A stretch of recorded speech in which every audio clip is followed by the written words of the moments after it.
Good evening, ladies and gentlemen.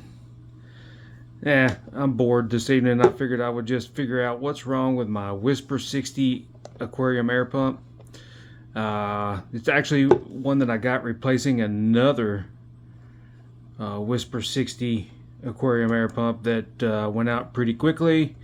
This one also went out pretty quickly. It pumped great at first, and then I just noticed it slowly getting less pressure.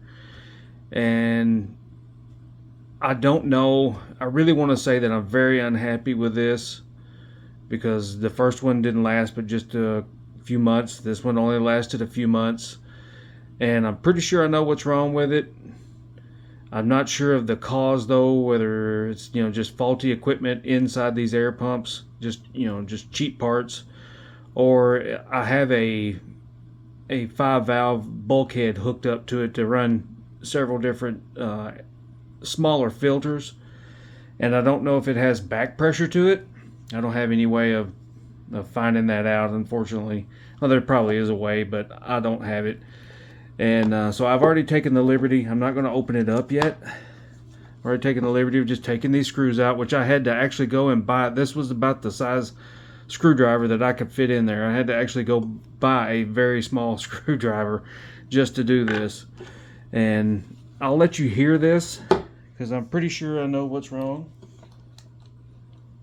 Alright, it is running. Keep it, there we go. Alright, I can feel air. Yep, it's pumping air.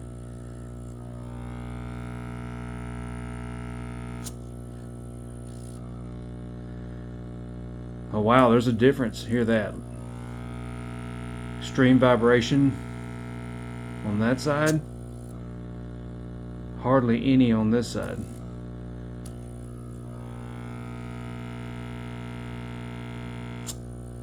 But it is pumping air out of both sides. I can feel it. But as soon as you put any pressure on that side, it's extreme vibration, and then that hardly changes anything. So I guess I'll turn it off before I reach in here. What I am suspecting is what goes wrong with just about every air pump is these little bladders right here. Just looking at it. Wait a minute. Looky there. Right there. There's a break in the bladder. And I'm pretty sure I don't have, this is not going to be a how-to fix. Because I mean, it just, basically you just get another one, clip it on there, run that bolt, just get it on that bolt, tighten that little nut. It's very easy to repair. I just don't have anything to repair it with. Let's see about the other side here. Wow, look at that. It also has a small tear in it. I didn't expect that. I suspected one or the other. This one looks worse, and this was the one that vibrated so badly. I really thought that was normal, that this would have been normal, and this would have been my bad one. Well, they're both bad. But, of course, as you can see, it's just basically 4 screws, and then you just take these little nuts off of the threads here. You got a little all thread right there. And slide this off. Slide this one off. Get them out of the way. Just get it on top of that bolt. Just make sure that gets right back on there really good. I mean, it's a very simple fix. But I just wish it would have lasted longer. I had an air pump. It was a Whisper. I do believe it was a Whisper when I was really young. And I know that thing ran for 10 years running 3 tanks. I mean, it was way older. Things were just built better back in the day, I guess. But also, like I said, I don't know if my 5-valve bulkhead could have some back pressure to it. Maybe it's just a little too much, because I also blew out a Fluval air pump. Kind of the same way. It didn't last very long. I really suspect this rubber feels really cheap. Right now I'm running, I may do a product review on it. I have a Higer I'm not sure of the number on it, but it does say that it would do 200 gallons. And this one's just supposed to do a 55-gallon tank or a 60-gallon tank, whatever it is. But we'll see how long that one lasts. If it also burns that one out, I may say that, you know, it could be that bulkhead that I got, or that just you may not be able to buy anything worth of crap anymore, unfortunately. But I guess probably basically the best thing to do is to get a single piston driven air pump. That would probably be the most reliable. It's kind of like a little small air compressor. I mean, that's what this basically is. It just very little pressure that it creates, but maybe the pressure of going through that bulkhead is just so much that it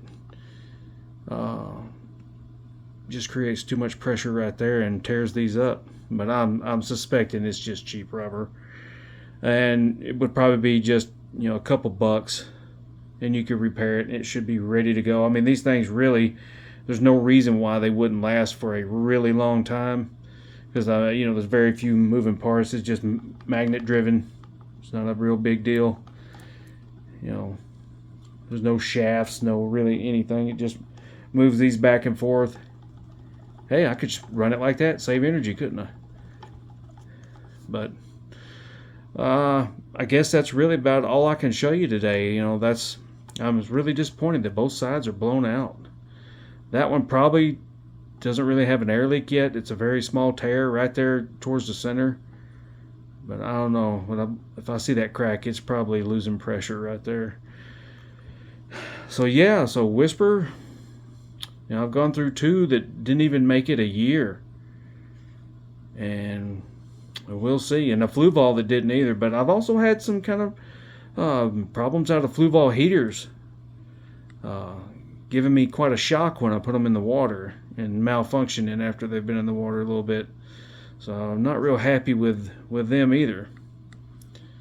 So we'll see how Hygger is. It was kind of a cheap deal. You know, I've got some Hygger lights and some Hygger heaters, small heaters, just for small tanks, and I'm very happy so far with everything I've bought from Hygger, because it's been you know, a really good price, and everything has lasted me for a while.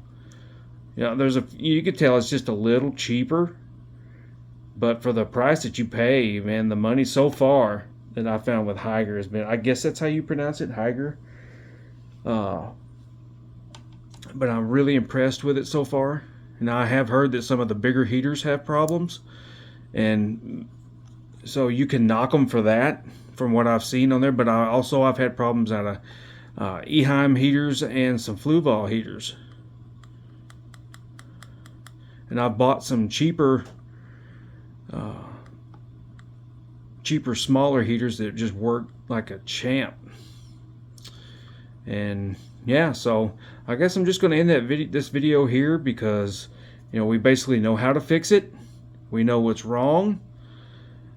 I don't know how long the fix would last. I don't know if I can find a denser rubber bladder here to maybe last a little longer.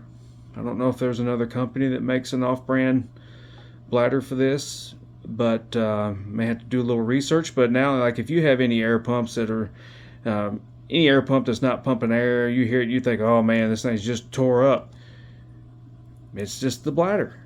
It's just a really simple fix. See, these aren't attached to anything, so except these. This is where it's attached at. It's just basically just just a spring. And it just, the current just moves these back and forth. No real moving parts, and nothing really to tear up but the rubber bladder. So, if you could order several rubber bladders, you could really fix one of these in probably less than 10 minutes if it ever broke down.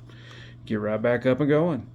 So I hope this has really been helpful to you guys. I guess it was helpful to me, other than I cannot fix it right now, unfortunately. But it'd always be nice to have a spare. At least I get on Amazon or other places, eBay maybe. I'm pretty sure I can find these for just a couple bucks and get right back up and going. So, but I hope it helps, guys. And please, if you like the video, please hit the like button. If you would subscribe to me, It'd be really nice. I'd really love that. I'm a really small channel, and yeah, so thanks for watching, and I'll see you guys later.